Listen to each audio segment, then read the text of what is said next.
Today, we're on the horn with Timothy Lord, who was one of the very earliest Slashdot editor people and is now working for a large computer manufacturer, writing for them. And back then, Slashdot was like the gathering place for people interested in Linux and free software, and then open source when that came down the pike. So that means Timothy, Timothy Lord, tell us, do you use Linux? I use Linux on a Linux system right now. Actually, this is an elementary Linux system. It's about a 6 or 8 year old laptop, and it works really nicely with elementary. So really, I've been on either a Debian or an Ubuntu derivative for most of the last 20 years. And yeah, elementary is pretty nice, but it's also a good way to use this old hardware. So what do you think about the supposition laid out again by Jono Bacon that Slashdot was one of the earliest gathering places for Linux and free software people? How did that happen? I think a big reason it happened is that it is community centric. And so in the comments and in the submission process, there was sort of enough of a critical mass that even though certainly open source and even software is not the only thing on Slashdot, that's something that drove so many of our submissions and so much of the discussion. And frankly, because the editors were interested, that we picked a lot of those stories because they were the ones that turned us on and thought it would be a fun discussion.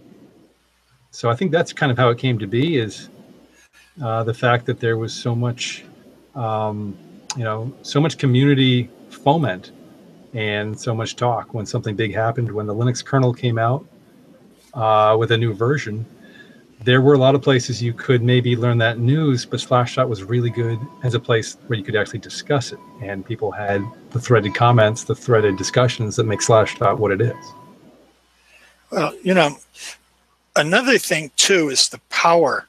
I remember, I worked there too then, that we would hold back announcements like, the latest Firefox.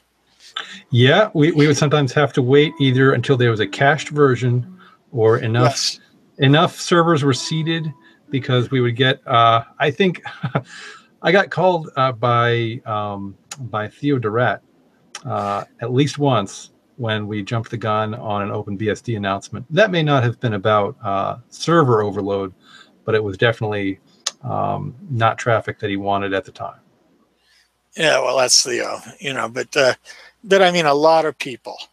And I remember I got emails all the time from Mozilla saying, okay, we're going to come out with this announcement. Please, please, please hold it until I email you. And then I forward it on to you and everybody else, Rob Maldo, the whole crowd, that please hold it until we have the servers seated. Otherwise, boom. One good outcome of that is that people started to post Chordal cache links. And yes. So we actually, we would sometimes find the Chordal cache link and post that by preference, because our intent was certainly not to bring down anybody's server, at least no one I could think of right now. So that was a really nice effect of it. Yes. Okay, what about, do you think Slashdot influenced, I'm going to say, because I think it did, Mark into doing Ubuntu? Shuttlesworth. I don't know. I don't know specifically, but I can tell you one thing about a lot of the discussions about Linux and open source in general, the open source OSs in particular, had to do with ease of use, even ease of installation, clarity of licensing. And one thing that Ubuntu did is it took a relatively easy system to install. And by relatively, I'm speaking definitely in that context. Ubuntu was way nicer to install. And they were sort of like AOL. They gave out so many disks to sort of prove that anyone could put a disk into an optical drive, which we actually had at that time. And, and you could I turn. have one right here. Oh, I've got 4 on my desk at the moment, so I can't even lift mine. Mine are too heavy. Well, that one's for a laptop that I have in pieces at the moment. But I think certainly the same discussions were probably being had all over the world, and I don't know if Mark was influenced by Slashdot specifically, but certainly you could see the complaints that led and that necessitated the creation of that kind of a system is a reasonable, nicely open source desktop system that anybody could install, even me. Even you, even me after a while. The first Red Hat, I could not. I was got it on the computer by dint of help from Daniel Pearson and Jeff Covey, both of whom you have met. Yeah, to put Red Hat on, I had to first of all buy an x86 computer, which I didn't own at the time. Okay. And I bought at least 2 really thick books. You know, those 3-inch books that came with CDs. Yes, yes. And then you had to make your boot and your root disks and copy a lot of floppies. And yes. And since floppies themselves were not the most reliable storage, when it didn't work, you had to figure out, was it the order in which you did things? Was it that your drive wasn't working, or was it that the disk was corrupt? And it took me several weeks of fighting with it to get my first actual Linux system going. But it was a cool experience when it finally boots up. What about IRC? Did you get help from IRC? You know, that was the thing. Slashdot promoted a lot of the community IRC channels. Yeah, we did. And I did get a lot of help from IRC because, for one thing, in fact, Daniel Pearson was one of the people who was on the same IRC channels that I was on sometimes, because there was a lot of things coming through UMBC at that point. Yes. And so I was on IRC quite a bit looking for open source Linux help in particular. Just for people who don't know us, or that this is, we're having a little bit of a Baltimore-centric conversation.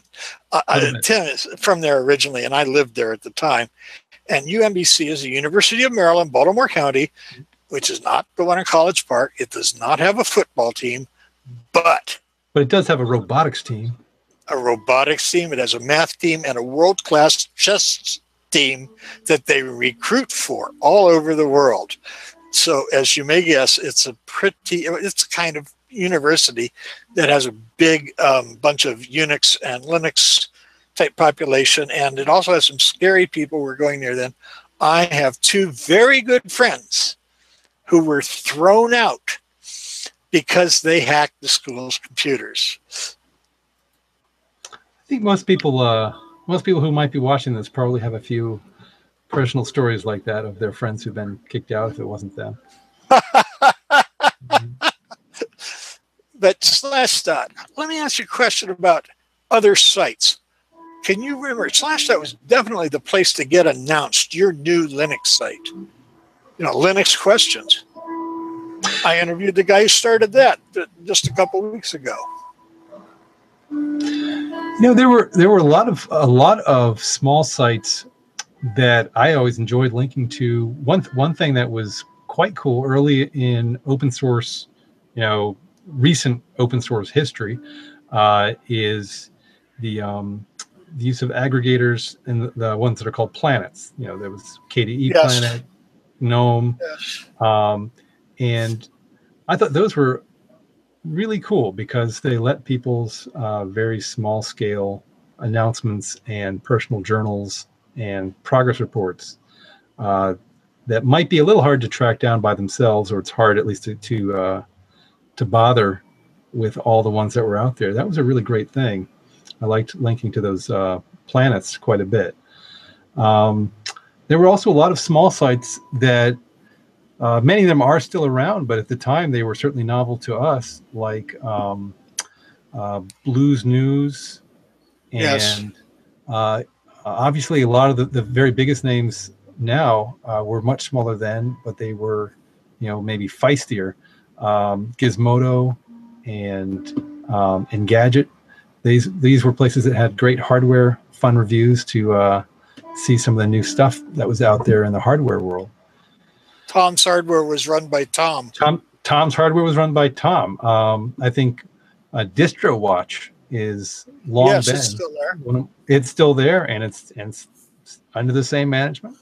Yes, it is. You know, and I think, you know, we linked to so many singleton sites back then that I know we just saw. There's one called Blinking Yellow, I think, is one that had some open source news on it back then.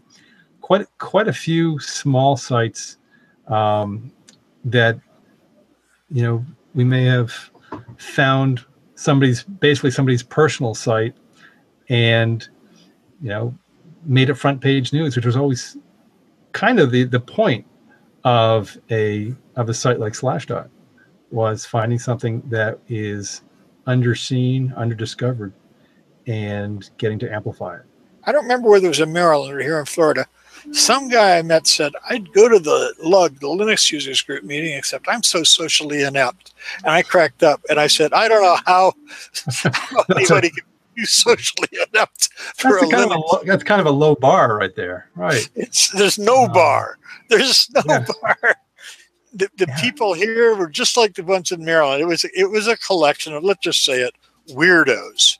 Yeah, I think that's a big draw into the world of, especially in the world of open source, because it's not just people who are maybe, you know, tech oriented, but also tend to have a little bit of an unconventional view.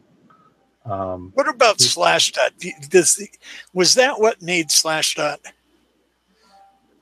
You mean the unconventionality, and having those people whose bosses also let them have time to look at Slashdot? Yeah, you know, I think the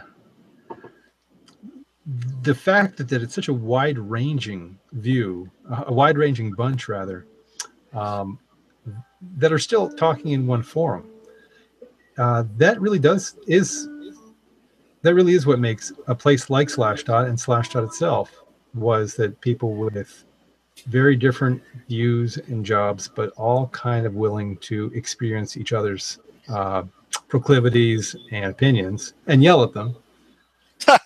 You know, that's in the entire. I don't know.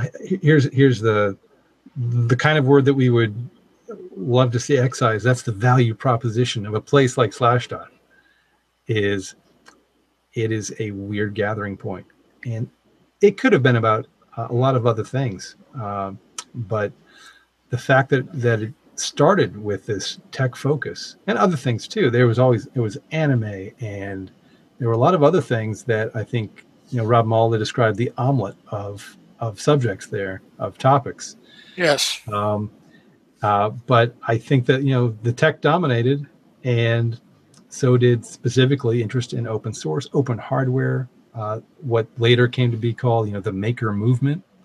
Anything to do with hacking, reusing, repurposing, looking at something, you know, the way skateboarders see architecture is the way certain computer people like to see technology. Is you can use that a different way, and you can repurpose something, and you can break open the eye opener LCD screen and turn it into a functional Linux computer, which I remember the eye opener people were not very happy about that when people discovered they were selling a computer cheap, and their razor and blades model got subverted.